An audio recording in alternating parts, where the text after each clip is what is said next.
The ballroom shimmered.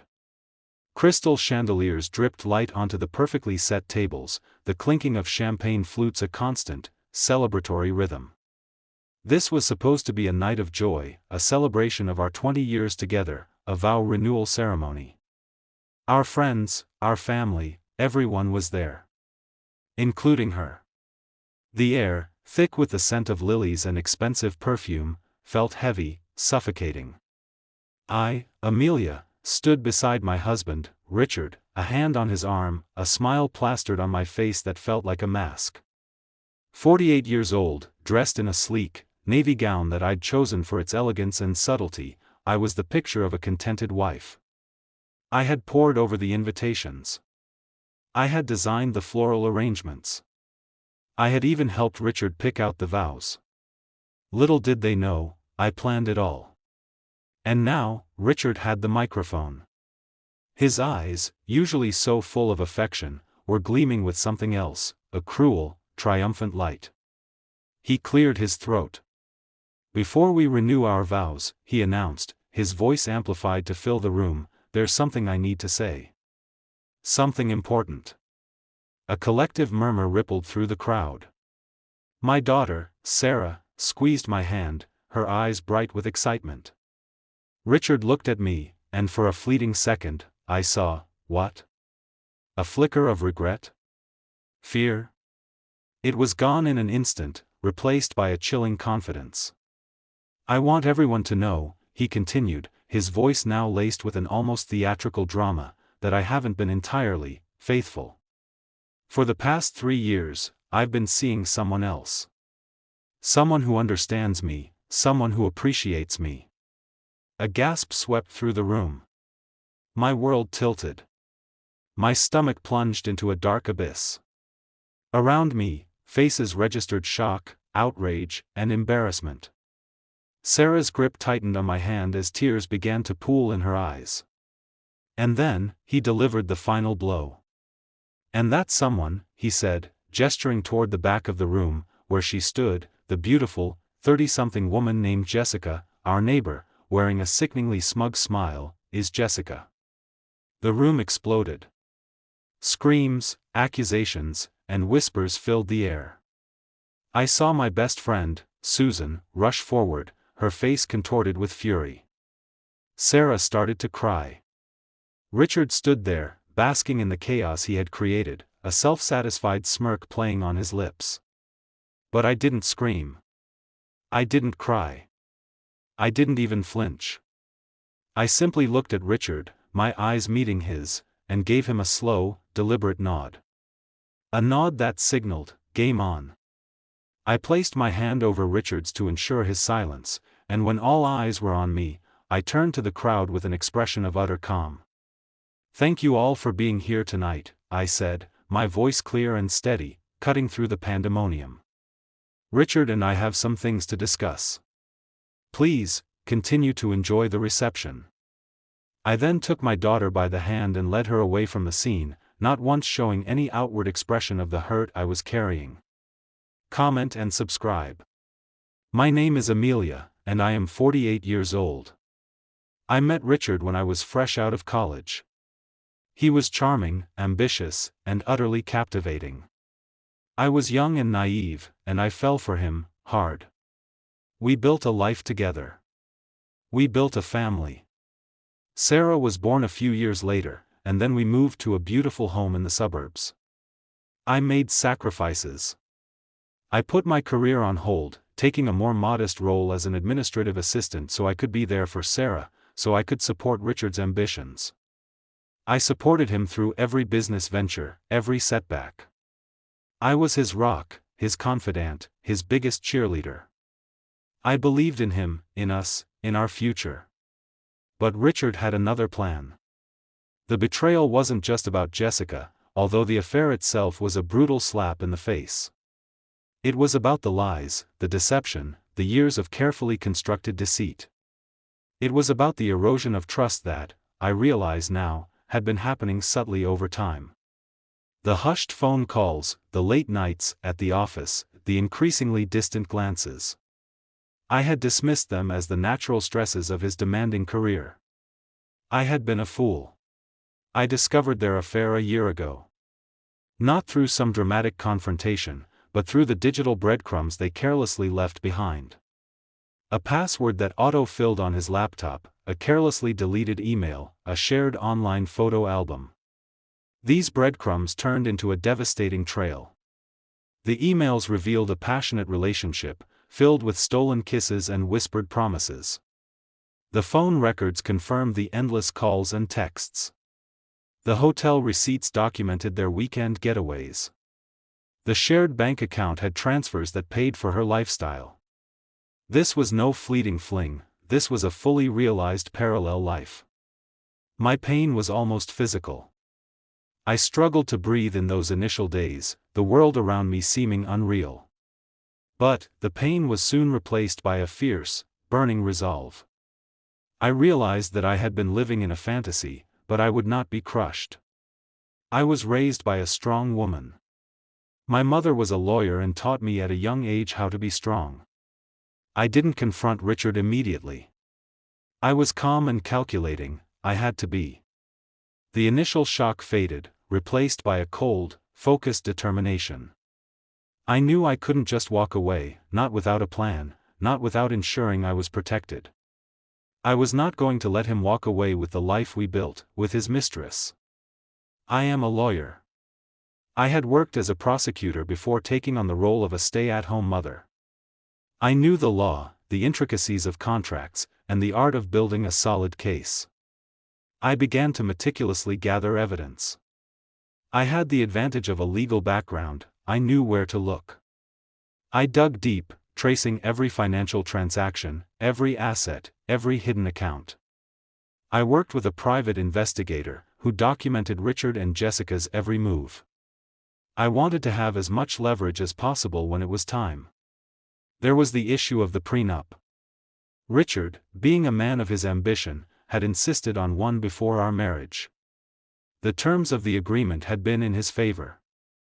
It was something I had always felt uneasy about. I decided to read it over again. Then, the discovery of his secret accounts.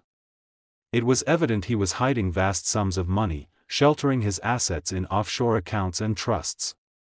All of this had been done under my nose. These discoveries fueled my resolve. The money, of course, was important. But it was more than that. It was about the principle. About the disrespect. About taking back control of the life he thought he could just discard. I also discovered something else, something that added a darker, more strategic layer to my plan. The more I looked into his business dealings, the more I uncovered. Fraud.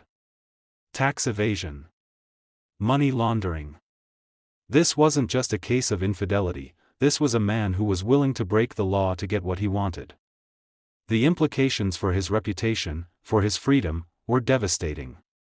My preparations were meticulous, each piece of evidence a carefully placed domino.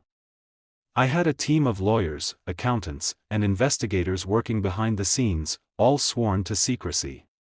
I wanted to ensure everything was ironclad. My goal was simple: to take back everything he took from me. My family, my financial security, and most importantly, my dignity. The silent preparation was grueling, but necessary. The waiting, the planning, the keeping of my secret, took every ounce of my strength, but I was determined. I was going to destroy him. But in the process, I would rebuild myself. Comment and subscribe. I needed to make a move, a quiet strike, to make him realize I had changed the rules of the game. Something that would shake him, just enough to realize that I was no longer a complacent bystander. During the following weeks, I was the perfect wife. I planned more activities.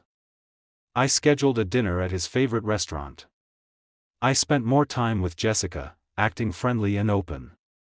Then came the day of the vow renewal. It was during the planning of the event that I decided to subtly drop my first bomb. I chose to hand over the invitation to Richard and Jessica. Then I decided to have my daughter and I leave the house early, without Richard. I sent the message via email to Richard. *, I've made copies of all of the documents.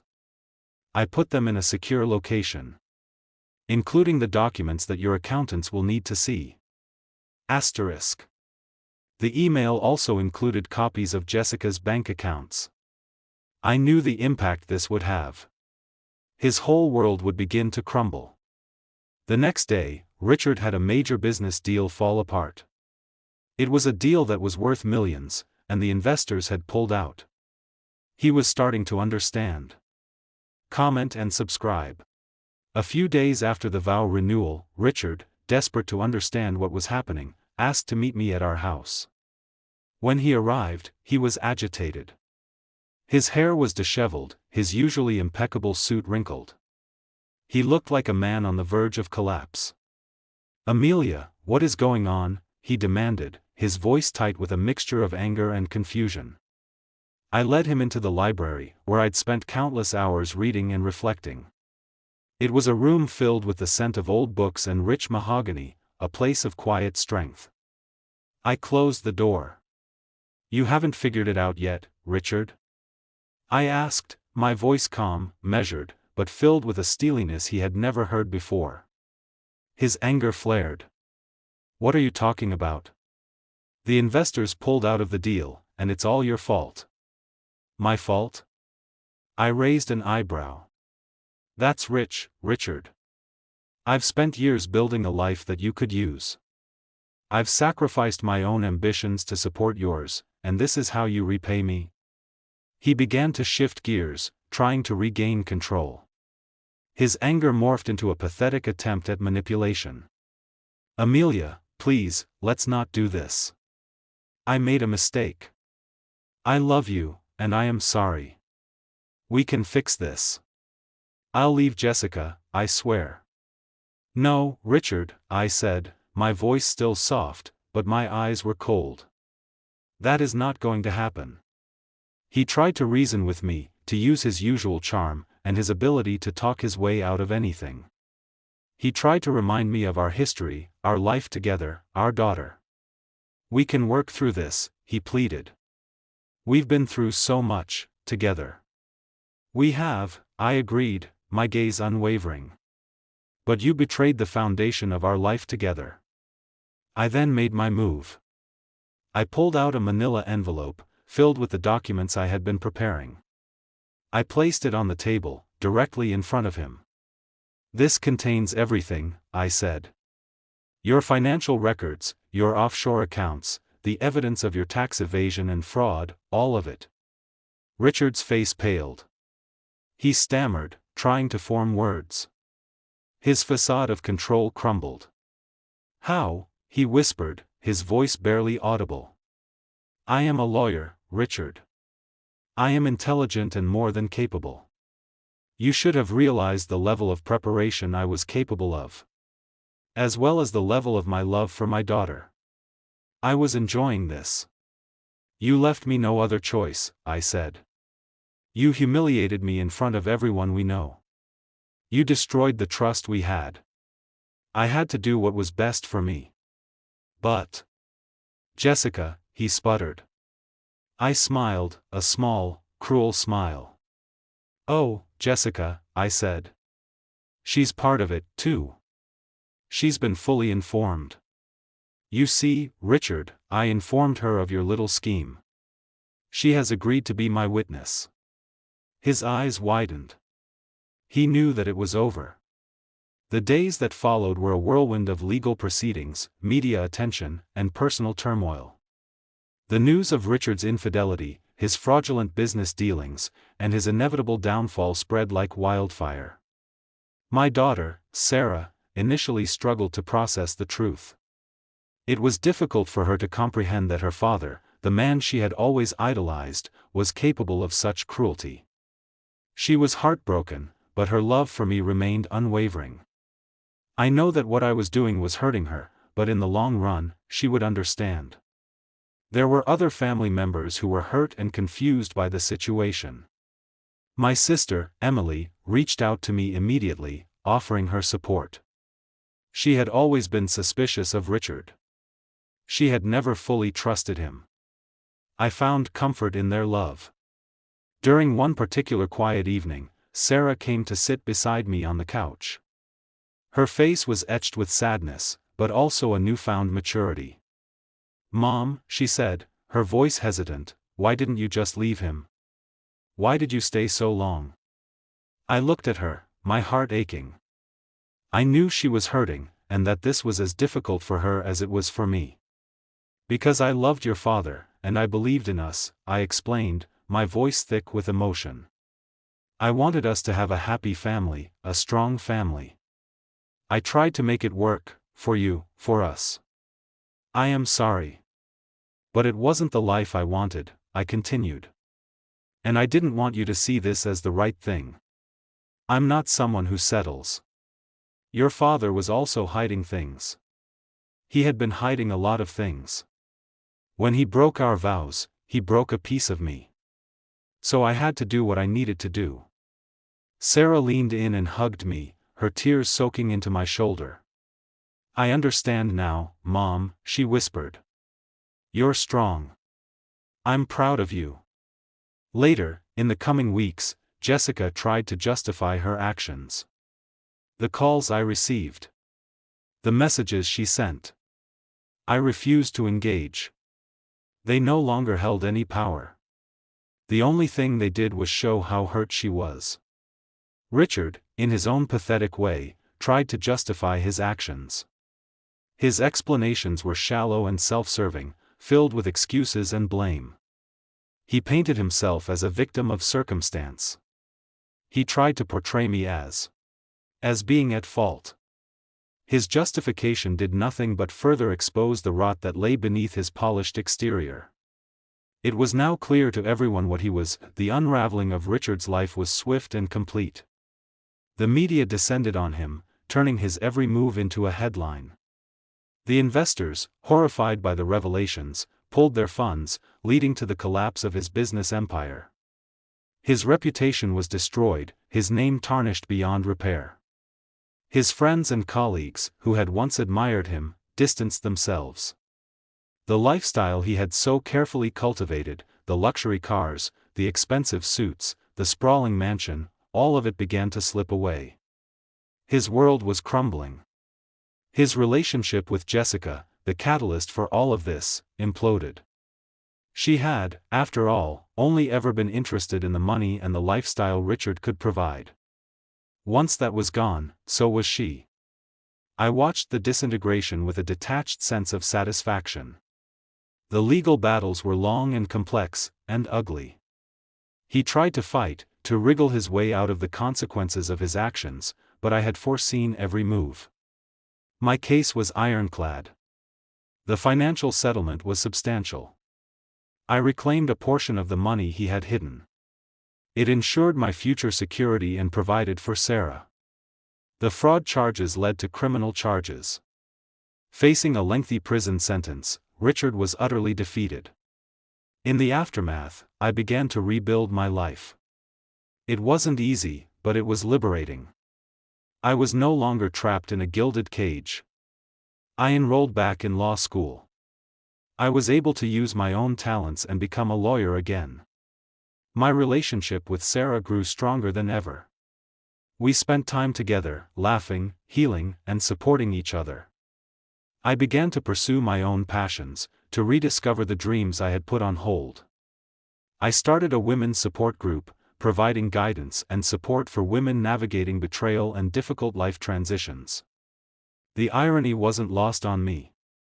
Richard, with his obsession with control and his carefully laid plans, had been brought down by the very things he thought he could manipulate: the law, the truth, and the power of a woman scorned. His own weapon, the prenup, became the instrument of his downfall. I bought a small, cozy house in the countryside, filled with natural light. I started painting again, something I had always loved. I had gained a degree of independence and power that I had never possessed before. Betrayal is a wound that can leave scars that run deep. But it can also be a catalyst for change, a chance to reclaim your life and rewrite your story. The greatest revenge is living well, and that's exactly what I'm doing. Richard is still in prison, but you never know what could happen. Maybe he will get parole. Maybe he will become a model prisoner. He has a few assets hidden. Who knows? Comment and subscribe.